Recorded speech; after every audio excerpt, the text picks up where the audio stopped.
പുതിയൊരു കഥയിലേക്ക് എല്ലാവർക്കും സ്വാഗതം. ടൗണിലെ റെസിഡൻഷ്യൽ സ്കൂളിൽ പതിവായി എടുക്കാറുള്ള ശനിയാഴ്ചകളിലെ മോട്ടിവേഷൻ ക്ലാസ്സിൽ കുട്ടികൾക്ക് ക്ലാസ് എടുത്തുകൊണ്ടിരിക്കുകയായിരുന്നു ജെന്നിഫർ. ക്ലാസ് ഏതാണ്ട് അവസാനിക്കാറായപ്പോൾ അവളുടെ ഫോൺ റിങ് ചെയ്തു. വിളിക്കുന്നത് ആരാണെന്നറിഞ്ഞ് ജെന്നിഫറിൻ്റെ മുഖം ചുവന്ന് കണ്ണുകൾ വിടർന്നു. ഫോൺ എടുത്തവൾ ചെവിയോട് ചേർത്തു. ഹലോ, എന്താടോ സുഖല്ലേ? നാളെ ഇങ്ങോട്ട് വരുന്നോ? വന്നാൽ ഒരാളെ പരിചയപ്പെടാം. പിന്നെ നിന്നെ കാണാൻ കിട്ടണില്ലല്ലോ എന്ന് അമ്മ പരാതി പറയണ കേട്ടു. അമ്മയ്ക്കേ പരാതിയുള്ളൂ? ജെന്നിഫർ ഊറിച്ചിരിച്ചു. നോക്കട്ടെ. കുട്ടികൾ കലപില കൂട്ടാൻ തുടങ്ങിയപ്പോൾ അവൾ ഫോൺ വെച്ചു. ദിനുവിൻ്റെ കണ്ണുകളിലെ വെളിച്ചമായിരുന്നു ജെന്നിഫർ ആശാഭവനിലെ അന്തേവാസികളുടെയും. പിറ്റേ ദിവസം ജെന്നിഫർ ആശാഭവനിലെത്തി. അത്തിമരവും സപ്പോട്ട മരവും ഞാവലും നിറഞ്ഞ മുറ്റവും തൊടിയും പൂന്തോട്ടം നനച്ചുകൊണ്ടിരുന്ന മറിയാമ്മ ചേട്ടത്തി അവളെ നോക്കി വെളുക്കെ ചിരിച്ചു. ദിനുവിനൊപ്പം ചേട്ടത്തി ആദ്യമായി ആശാഭവനിൽ വന്ന ദിവസം അവൾക്ക് ഓർമ്മ വന്നു. ആരെയും കൂസാതെ കട്ടക്കലിപ്പോടെ നിന്ന അവരോട് ആരെന്ത് ചോദിച്ചാലും അവരെ തുറിച്ചു നോക്കും. ഏറെ ചോദിക്കുമ്പോൾ മാത്രം ഒന്നോ രണ്ടോ വാക്കിൽ ഉത്തരം പറയും. മുന്നിൽ വന്നു നിൽക്കുന്നവരെല്ലാം ശത്രുക്കളായിരുന്നു ചേട്ടത്തിക്ക്. സ്വയം തീർത്ത തുരുത്തിൽ നിന്ന് പുറത്തു കടക്കാൻ ഏറെ സമയമെടുത്തു ചേട്ടത്തി. പിന്നെ ജെന്നിഫറുമായി അവർ നല്ല കൂട്ടായി. പതിയെ ആശാഭവനിലെ ഓരോരുത്തരും മറിയാമ്മ ചേട്ടത്തിയുടെ സ്വന്തക്കാരായി. മറിയാമ്മ ചേട്ടത്തി മീൻകറി വെച്ചാൽ അതിൻ്റെ മണം ഒരു രക്ഷയുമില്ല, ജെന്നിഫർ ഓർത്തു. ആശാഭവനായി ഈ വീട് മാറുന്നതിന് മുൻപ് ഇത് ഇല്ലിക്കൽ തറവാടായിരുന്നു. ദിനുവിൻ്റെയും അമ്മ മണിയമ്മയുടെയും വീട്. അവൻ്റെ കുട്ടിക്കാലത്ത് പടിപ്പുരയും തൊഴുത്തും നിറയെ മുറ്റവും പാമ്പിൻകാവും ഒക്കെയുള്ള വലിയ വീടായിരുന്നു ഇത്. ഇല്ലിക്കൽ തറവാടിന് ഗ്രാമത്തിൽ സ്വന്തമായ ഒരു സ്കൂൾ തന്നെ ഉണ്ടായിരുന്നു. അതിലെ പ്രധാന അധ്യാപകൻ കൂടിയായിരുന്ന മണിയമ്മയുടെ അച്ഛൻ കേശവൻ മാഷ് ഗ്രാമത്തിൽ നിറഞ്ഞു നിന്ന എല്ലാവരുടെയും പ്രിയപ്പെട്ട അധ്യാപകനായിരുന്നു. ദിനുവിൻ്റെ അച്ഛൻ കുഞ്ഞുനാളിലെ മരിച്ചതുകൊണ്ട് അവനെല്ലാം അമ്മയായിരുന്നു. ദിനു വളർന്നപ്പോഴേക്കും തറവാട്ടിൽ അവർ രണ്ടുപേർ മാത്രമായി. പലരും വിദേശത്തും മറുനാട്ടിലും സ്ഥിരതാമസമാക്കി. ആ വലിയ വീട്ടിൽ അമ്മയെ ഒറ്റയ്ക്കാക്കി ദിനുവിന് ജോലിക്ക് പോകാൻ പറ്റാതായപ്പോൾ അമ്മയ്ക്ക് കൂട്ടിന് വന്നതാണ് രമണി ചേച്ചി. പിന്നെ ഓരോരുത്തരായി പല കാലങ്ങളിലെത്തിയതാണ്. ഇപ്പോൾ 10 പേരുണ്ട് ആശാഭവനിൽ. ആശയറ്റവർക്കൊരിടം. ഏറ്റവും ഒടുവിൽ വന്നയാളെ പരിചയപ്പെടാനാണ് ജെന്നിഫറിനെ വിളിച്ചത്. ജെന്നിഫർ ചെല്ലുമ്പോൾ വെളുത്ത പഞ്ഞിക്കെട്ട് പോലുള്ള മുടി വിടർത്തിയിട്ട് ജനലിനോട് ചേർന്നിരുന്ന് പുറത്തേക്ക് കണ്ണു നട്ട് പതിഞ്ഞ ശബ്ദത്തിൽ ഒരമ്മ ഇരുന്ന് കീർത്തനം ചൊല്ലുകയാണ്. ഒരുപക്ഷെ അകത്തെ കീർത്തനം കേട്ടിട്ടാവാം ഇളം മഞ്ഞ വെയിൽ ജനൽപ്പടിയിൽ നൃത്തം ചെയ്യുന്നുണ്ട്. എന്തു മധുരസ്വരം, കേട്ടിരുന്നു പോകും. തലച്ചോറിനുള്ളിൽ മിന്നൽ പോലൊരു തുടിപ്പ്. ഞരമ്പുകൾ ത്രസിച്ചുണർന്നു. ജെന്നിഫർ കീർത്തനം കഴിയുന്നതുവരെ വാതിലിന് പുറത്ത് കണ്ണടച്ചു കാത്തുനിന്നു. എന്താ അവിടെ നിൽക്കണേ, ഇങ്ങോട്ട് വരൂ, ആ അമ്മ മധുരസ്വരത്തിൽ അകത്തേക്ക് വിളിച്ചു. കീർത്തനം നിന്നുപോയതറിയാതെ ജെന്നിഫർ വാതിൽപ്പടിയിൽ തറഞ്ഞു നിൽക്കുകയായിരുന്നു.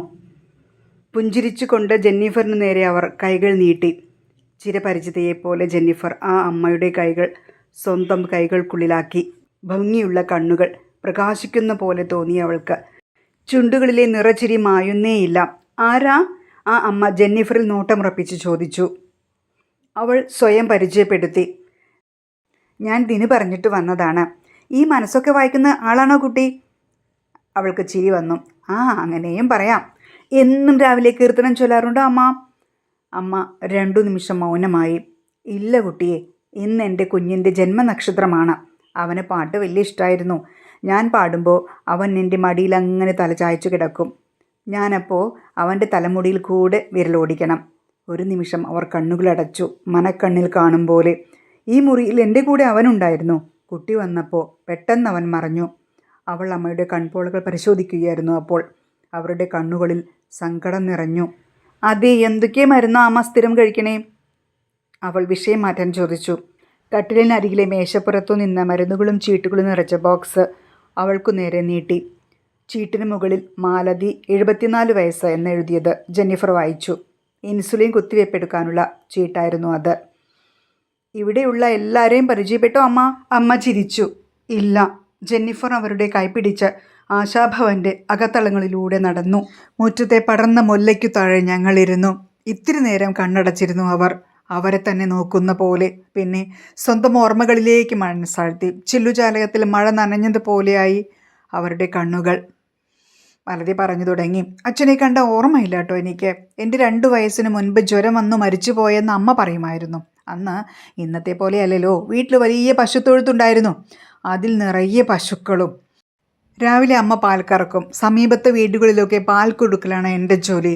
അങ്ങനെ ഞാൻ വളർന്നു. 9ാം ക്ലാസ്സിലെത്തിയപ്പോൾ ഒരു ദിവസം അടുത്ത ഗ്രാമത്തിലൊരാൾ അയൽപ്പക്കത്ത് വിരുന്നിന് വന്നതായിരുന്നു. എന്നെ കണ്ട് അദ്ദേഹത്തിന് ഇഷ്ടപ്പെട്ടു. കാര്യമായ ബന്ധുക്കളില്ലാത്ത അയാൾ ഒരു സർക്കാർ ജോലിക്കാരൻ കൂടിയായിരുന്നു. അങ്ങനെ കൃഷ്ണേട്ടൻ എന്നെ കല്യാണം കഴിച്ചു. അന്ന് എനിക്ക് 18 വയസ്സ് നടപ്പായിരുന്നു. അക്കാലത്ത് എനിക്ക് നിറയെ മുടിയൊക്കെ ഉണ്ടായിരുന്നു കേട്ടോ. എൻ്റെ മുടി കണ്ട് ഇഷ്ടപ്പെട്ടിട്ട് അത്രേ കല്യാണം ആലോചിച്ചത്. അത് പറഞ്ഞപ്പോൾ മാലതി നാണത്തിൽ ചിരിച്ചു. ജീവിതമൊക്കെ നല്ല പത്രാസിലായിരുന്നു. ഉടുക്കാൻ പളപള മിന്നുന്ന കുപ്പായങ്ങൾ, മിന്നും നെക്ലേസ്, ഇഷ്ടം എന്തെന്ന് പറഞ്ഞാൽ അതപ്പോൾ സാധിപ്പിച്ചു തരുമായിരുന്നു കൃഷ്ണേട്ടൻ. താമസിയാതെ 2 കുട്ടികൾ ജനിച്ചു. ബാലുവും രേവതിയും. എത്ര സന്തോഷമായിരുന്നു അന്നൊക്കെ. അദ്ദേഹത്തിന് കൃഷി ഓഫീസിലായിരുന്നു ജോലി. അവിടുന്ന് പച്ചക്കറികൾ ഇടയ്ക്ക് കൊണ്ടുവരും. ചിലപ്പോൾ പുഴമീൻ പിടിക്കും. വാസ്തവത്തിൽ കുട്ടികൾ വലുതായതറിഞ്ഞില്ല. ഒരു ദിവസം ഉച്ചയ്ക്ക് ഒന്ന് മയങ്ങിയ നേരം കുട്ടികൾ സ്കൂളിലായിരുന്നു. ഒരു കാറ് വന്ന് വീട്ടുമുറ്റത്ത് നിന്നു. ഓഫീസിലെ കുഴഞ്ഞു വീണതാണത്രേ അദ്ദേഹം. അവിടെ ഡോക്ടറെ കാണിച്ച് കൊണ്ടുവന്നത്. ആകെ ബഹളായി. ഞാൻ എന്തു ചെയ്യും? അന്ന് ടൗണിലെ ആശുപത്രി. അവിടെ അഡ്മിറ്റാക്കി. കുട്ടികളെ എൻ്റെ അമ്മ നോക്കി. ഒരാഴ്ച കിടന്നു. എന്തു പറയാൻ, ഇടയ്ക്ക് അറ്റാക്ക് വന്നു. എൻ്റെ മടിയിൽ തലവെച്ച് കിടന്ന കിടപ്പിലാ പോയത്. അഡ്മിറ്റാക്കിയപ്പോഴേ എന്നോട് പറഞ്ഞു, എൻ്റെ കുട്ടികളെ നല്ലോണം നോക്കണം കേട്ടോ മാലതീന്ന്. കാശൊക്കെ കുറേ ചിലവായി. സമ്പാദ്യം അങ്ങനെ തീർന്നു ആശുപത്രിയിൽ. എനിക്ക് ചെറുപ്പല്ലേ, വെറും 23 വയസ്സ് പ്രായമായിരുന്നു അന്ന്. അക്കാലത്ത് ഞങ്ങൾ സ്വന്തം വീട്ടിലാണ് പാർത്തിരുന്നത്. ഏതോ ബന്ധു വന്ന് ആ വീട് കയ്യേറി. എന്നെ കല്യാണം കഴിച്ചത് അവരറിഞ്ഞില്ല അത്രേ. പക്ഷേ കൃഷ്ണേട്ടൻ്റെ ആഫീസിൽ എനിക്ക് ജോലി കിട്ടി. അവരുടെ കുടുംബത്തിൽ 5ാം ക്ലാസ് കടന്നവരാരും ഉണ്ടാവാത്തതുകൊണ്ട് ഞാൻ രക്ഷപ്പെട്ടു. അങ്ങനെ ഞങ്ങളൊരു വാടക വീട്ടിൽ താമസമാക്കി. ഒന്നേന്ന് തുടങ്ങി. കുട്ടികളെ സർക്കാർ സ്കൂളിലാക്കി. ഇടയ്ക്ക് അമ്മ വരും സഹായിക്കാൻ. അങ്ങനെ തട്ടിമുട്ടി മുന്നോട്ട് പോയി. വർഷങ്ങൾ കഴിഞ്ഞ് ഉറുമ്പ് അരമണി കൂട്ടിവെക്കുന്ന പോലെ കൂട്ടിവെച്ച് ആ വാടക വീട് ഞാൻ സ്വന്തമായി മേടിച്ചു. വസ്തു കൈമാറുമ്പോൾ വീട്ടുടമസ്ഥൻ പറഞ്ഞത് ഇപ്പോഴും എനിക്ക് ഓർമ്മയുണ്ട്. മാലതിയെ, കയറിക്കിടക്കാൻ നിനക്ക് റേഡായില്ലോന്ന്. പഠിക്കാൻ ഒട്ടും താല്പര്യമില്ലായിരുന്നു ബാലുവിന്. ഉരുണ്ട് പെരണ്ട് അവൻ 10ാം ക്ലാസ് കഷ്ടി കഴിച്ചു കൂട്ടി. പിന്നെ പഠിത്തം നിർത്തി. പുറം പണികൾക്ക് അവൻ പോവാൻ തുടങ്ങി. കിട്ടുന്ന കാശ് സ്വരുക്കൂട്ടി വെച്ച് വീട് പുതുക്കി പണിതു. അനുജത്തി രേവതിയെ അവൻ തന്നെയാണ് വിവാഹം കഴിപ്പിച്ചയച്ചത്. രേവതിയുടെ കല്യാണം കഴിഞ്ഞ് ഏതാണ്ട് 2 കൊല്ലം കഴിഞ്ഞപ്പോൾ ഒരു ദിവസം ഞാൻ ബാലുവിനോട് പറഞ്ഞു, ബാലുവേ, എവിടുന്നെങ്കിലും ഒരു പെണ്ണിനെ കൂടെ കൂട്ടിക്കോ. ജാതകമൊന്നും നോക്കണ്ട. നിനക്ക് മിണ്ടിയും പറയാനും ഒരാൾ, നമ്മുടെ കൂടെ ചേരുന്നവരാകണമെന്ന് മാത്രം. അങ്ങനെ അവൻ അന്വേഷണം തുടങ്ങി. ഒരു ദിവസം അവൻ ജോലി കഴിഞ്ഞ് വരുമ്പോൾ അവൻ്റെ കൂടെ ഒരു പെൺകുട്ടിയും ഉണ്ടായിരുന്നു. സുധർമ്മ എന്നായിരുന്നു പേര്. എനിക്ക് സുധയായിരുന്നു അവൾ. കാഴ്ചയിൽ വിളറി മെലിഞ്ഞ ഒരു രൂപം. നാലുമൊരു ചന്തമൊക്കെ ഉണ്ടായിരുന്നു. ഒരു മാമയുടെ സംരക്ഷണത്തിലായിരുന്നു അക്കാലത്ത് അവൾ വളർന്നു വന്നത്. ബാലൻ ഉച്ചഭക്ഷണത്തിന് പോയിരുന്ന ഹോട്ടലിൽ തൂപ്പു ജോലിയായിരുന്നു അവൾക്ക്. ഹോട്ടലിനപ്പുറത്ത് വലിയ ബാറുണ്ടായിരുന്നു അത്രേ. എന്നും അവിടെ കച്ചറയും. അവളെ കണ്ടപ്പോൾ തൊട്ട് അവളോടൊരു പ്രത്യേക ഇഷ്ടം തോന്നി അവന്. പതിയെ അവളുടെ കഥകളെല്ലാം മറിഞ്ഞ ബാലുവിന് അവളെ വിട്ടുകളയാൻ തോന്നിയില്ല. അങ്ങനെ കൂട്ടി വന്നതാണ് വീട്ടിലേക്ക്. അക്കാലത്ത് അവളുടെ കണ്ണുകളിൽ എപ്പോഴും ഒരു ഭയമായിരുന്നു. ആരോടും മിണ്ടൂല്ല, ചിരിക്കൂല്ല. അന്നിറഞ്ഞ സ്നേഹത്തോടെ സുധയെ ഞാൻ ചേർത്ത് പിടിച്ചു. നിലവിളക്ക് അവളുടെ കയ്യിൽ കൊടുത്ത് അകത്തേക്ക് ഞാൻ തന്നെ കൂട്ടിക്കൊണ്ടുവന്നു. എൻ്റെ രേവതിക്ക് പകരം മറ്റൊരു മകള്, അതായിരുന്നു എനിക്ക് സുധ. എന്നെ അവൾക്കും ജീവനായിരുന്നു. നഷ്ടപ്പെട്ട അമ്മയ്ക്ക് പകരം മറ്റൊരമ്മയാണ് ഞാനെന്ന് എത്രയോ തവണ അവൾ പറഞ്ഞിട്ടുണ്ട്. വർഷങ്ങൾ കഴിഞ്ഞു. ബാലുവിന് 2 മക്കളായി. 2 ചുണക്കുട്ടികൾ, പ്രകാശനും പത്മിനിയും.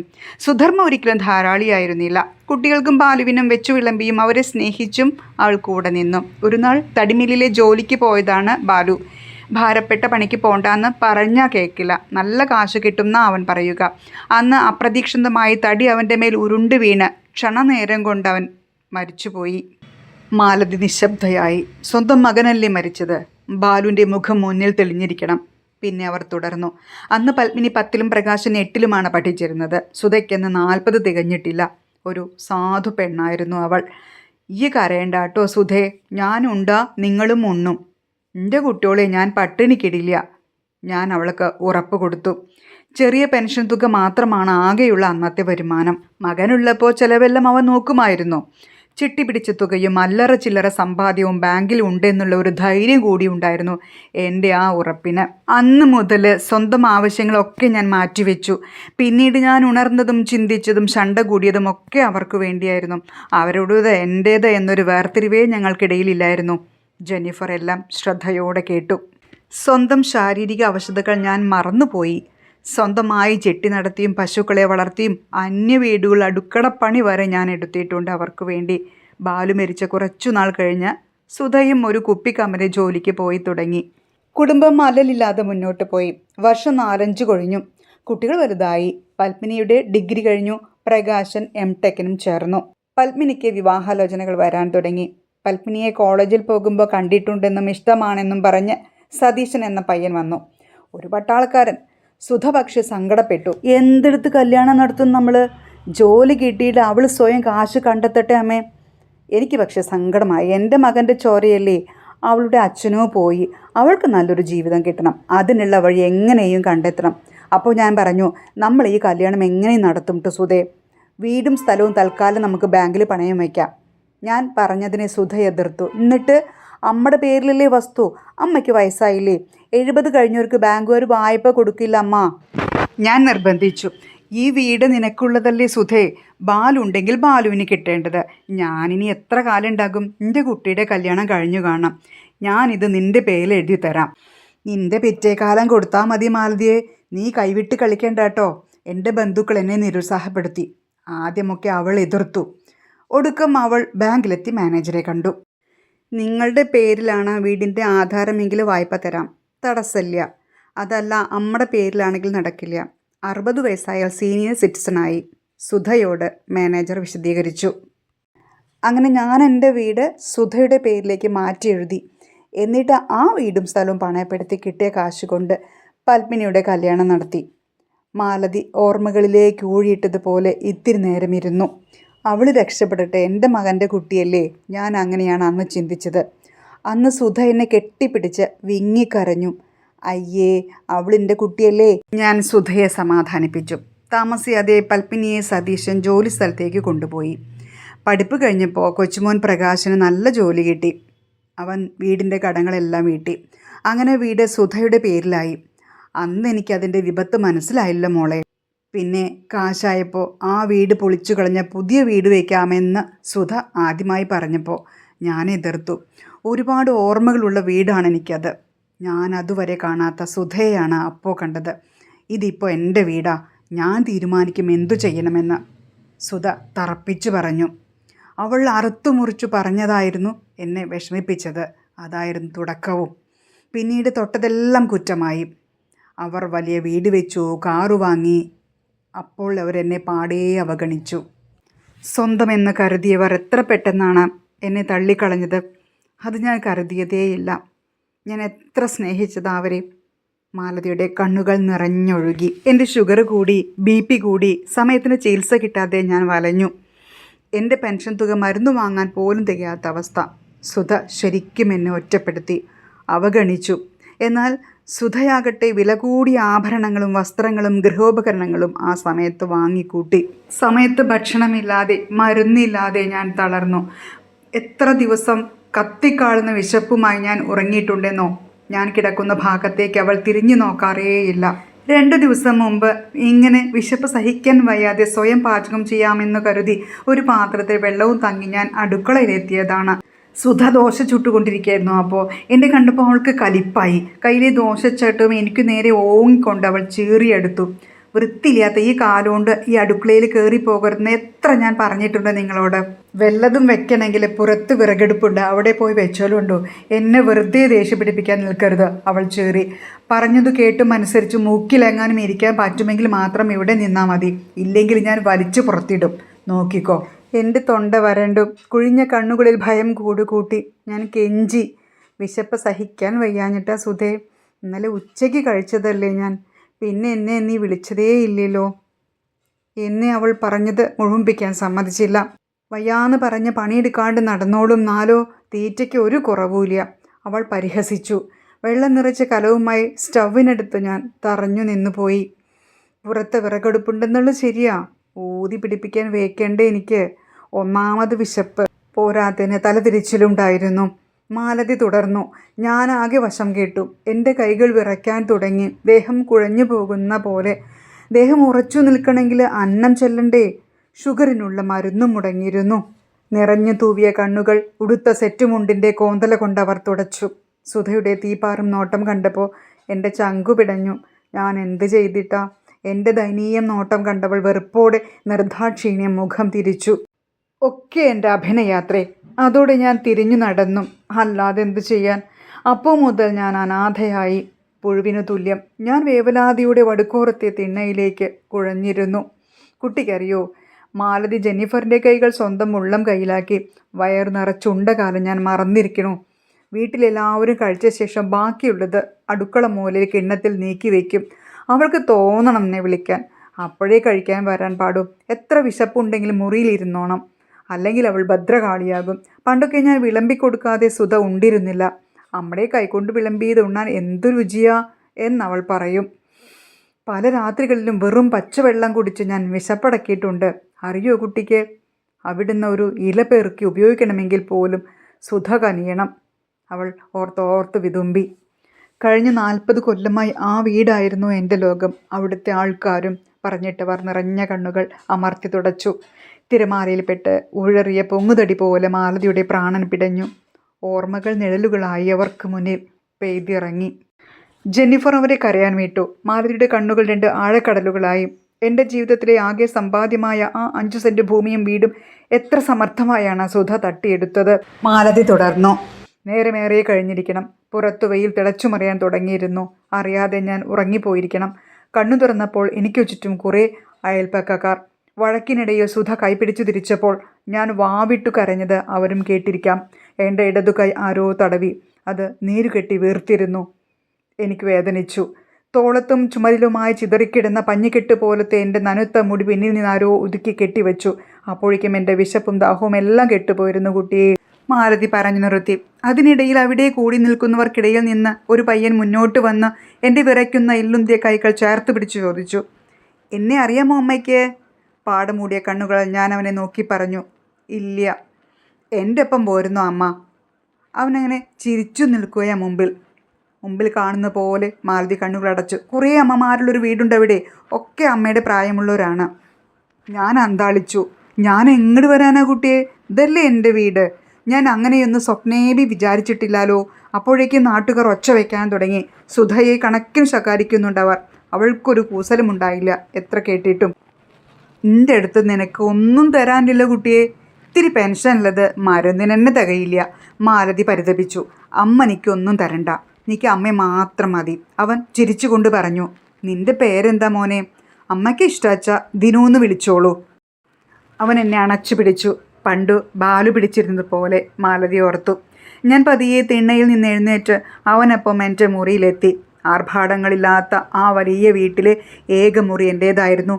തുരുമ്പിച്ച ഒരു കുഞ്ഞലമാര, എൻ്റെ മരുന്നുകളും മാസികകളും അടുക്കി വെച്ച പഴയ ഒരു ടേബിള്, ഇരിക്കാനൊരു കസേര, ഒരു കുഞ്ഞു കട്ടില്, പിന്നെ ഒരു കോളാമ്പി.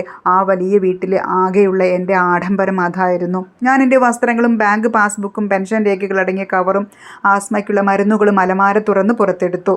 പഴയൊരു ബാഗ് പൊടി തട്ടിയെടുത്തു. എല്ലാം അതിൽ നിറച്ചു. ഒടുവിൽ കട്ടിലിനു മുകളിൽ സ്റ്റാൻഡ് ചില്ലിട്ടു വെച്ച ഒരു കുടുംബ ഫോട്ടോ ഭദ്രമായി പൊതിഞ്ഞെടുത്തു ഞാൻ. പണ്ടിങ്ങോ നടന്ന ഒരു കുടുംബ ഫംഗ്ഷന് എടുത്ത പടമായിരുന്നു അത്. ഒരായുസ്സിലെ എൻ്റെ സമ്പാദ്യം. ഏതാനും നിമിഷം കണ്ണുകളടച്ച് കട്ടിലിൽ ഞാൻ വെറുതെയിരുന്നു. സ്നേഹവും കരുതലും ജീവനും കൊടുത്ത് ഊട്ടി ഉറപ്പിച്ച ആ സ്വപ്നഭവനത്തിൻ്റെ മുക്കും മൂലയും നിന്ന നിൽപ്പിൽ എൻ്റെ മനക്കണ്ണിൽ തെളിഞ്ഞു. 4 കുഞ്ഞിക്കൈകൾ ഓർമ്മകളിൽ നിന്നൂറി വീണ് മുന്നിൽ വീശി കാണിക്കുന്നതായി തോന്നി അപ്പോൾ എനിക്ക്. ആ തറവാടിൻ്റെ പടിയിറങ്ങി ഞങ്ങൾ. കാറിൽ കയറും മുൻപ് ഞാനൊന്ന് വെറുതെ തിരിഞ്ഞു നോക്കി. അപ്പോൾ സുധ ഇറങ്ങി വന്നു. ഞാൻ കരുതി അവൾ ക്ഷമ പറയാൻ വന്നതായിരിക്കുമെന്ന്, പോകണ്ടെന്ന് പറയാൻ വന്നതായിരിക്കുമെന്ന്, അമ്മയെ എനിക്ക് വേണമെന്ന് പറയാൻ വന്നതായിരിക്കുമെന്ന്. അവൾ എൻ്റെ അടുത്തെത്തി.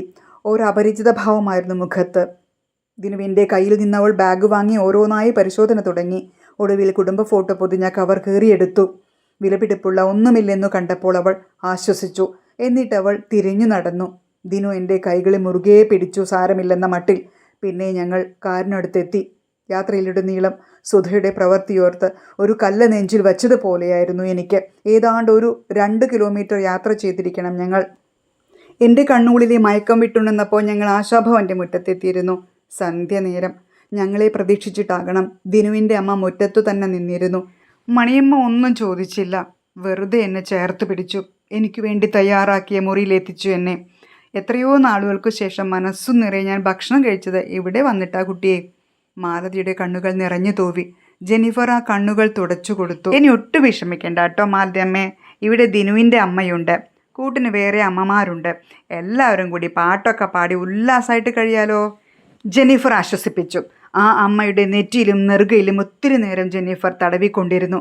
അപ്പോൾ ഒരു ശിശുവിനെ പോലെ ശാന്തവും സൗമ്യമായിരുന്നു അവരുടെ മുഖം. ജെന്നിഫർ ഇടയ്ക്കിടെ വന്ന് അമ്മമാരുടെ കൂടെ ചിലവഴിക്കുന്നത് പതിവായിരുന്നു.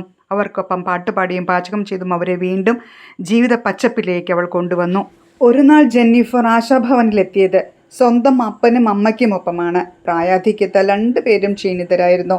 ഒത്തിരി അമ്മമാർക്കൊപ്പം അവർ സുരക്ഷിതരായിരിക്കുമെന്ന ആശ്വാസമായിരുന്നു അവൾക്ക്. ദിനു വർക്ക് സൈറ്റിൽ നിന്ന് വന്ന ഒരു ദിവസം. ദിനു വന്നാൽ ഒരാരവമാണ്. അന്ന് മറിയാമ്മ ചേട്ടത്തി സ്പെഷ്യൽ ഭക്ഷണം ഉണ്ടാക്കും. പാട്ടും ഡാൻസും മേളവും ഉണ്ടാകും. ആശാഭവൻ മുഴുവൻ വർണ്ണ ബൾബുകൾ കൊണ്ട് അലങ്കരിക്കും. മിക്കവാറും പുറത്തുനിന്ന് ആരെങ്കിലും അതിഥികളും ഉണ്ടായിരിക്കും. അന്ന് ജെന്നിഫറും അവർക്കൊപ്പം കൂടി. പാട്ടും ഡാൻസും മേളവും കഴിഞ്ഞപ്പോൾ മണിയമ്മ ജെന്നിഫറിനെയും ദിനുവിനെയും അരികിലേക്ക് വിളിച്ചു. 2 പേരും പരിഭ്രമിച്ചു. ഒരു കള്ളച്ചിരിയോടെ അവരുടെ കൈകൾ ചേർത്ത് പിടിച്ച മണിയമ്മ പറഞ്ഞു, നിങ്ങളുടെ ഒളിച്ചുകളിയൊക്കെ എനിക്കറിയാം കേട്ടോ. പഠിക്കണ കാലം തൊട്ടേ നിങ്ങളെ കാണണതല്ലേ ഞാൻ. മണിയമ്മ കണ്ണിറുക്കി ചിരിച്ചു. ഇവിടെ നമുക്ക് ഒരു കുഞ്ഞു പന്തലൊരുക്കി ഈ അമ്മമാർക്ക് മുമ്പിൽ ആ ചടങ്ങ് നടത്തിയാലോ? എന്നാ വേണ്ടതെന്ന് നിങ്ങൾ പറഞ്ഞാൽ മതി. 2 പേരും മുഖത്തോട് മുഖം നോക്കി. പിന്നെ കണ്ടുപിടിച്ചതിൻ്റെ ജാളി മറയ്ക്കാൻ പൊട്ടിച്ചിരിച്ചു.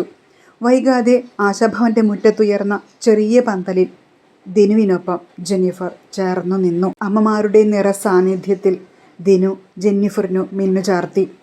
സ്നേഹത്തിൻ്റെയും കൂട്ടായ്മയുടെയും നടുക്ക് യുവദമ്പതികൾ കൈകൾ കോർത്തു പിടിച്ചു. ആശാഭവനിലെ അമ്മമാർക്കൊപ്പം 2 പേരുടെയും സുഹൃത്തുക്കൾ വിവാഹം ആഘോഷിച്ചപ്പോൾ പുറത്ത് പത്രമാധ്യമങ്ങൾ വലിയ തലക്കെട്ട് നൽകി വിവാഹം ആഘോഷമാക്കി. ആശാഭവനിലെ അമ്മമാർക്ക് കൈത്താങ്ങായി നിൽക്കാനുള്ള അവരുടെ തീരുമാനത്തെ പുറം ലോകത്തുള്ളവർ പ്രശംസിച്ചു. അതിലുപരി ദിനുവിൻ്റെയും ജെന്നിഫറിൻ്റെയും കുടുംബം ഒരേ കുടക്കീഴിലായി. അവർ സന്തോഷത്തോടെ ജീവിതം ആരംഭിച്ചു. അവർ ജീവിക്കട്ടെ, പരസ്പരം സ്നേഹിച്ചും പങ്കുവച്ചും, അല്ലേ?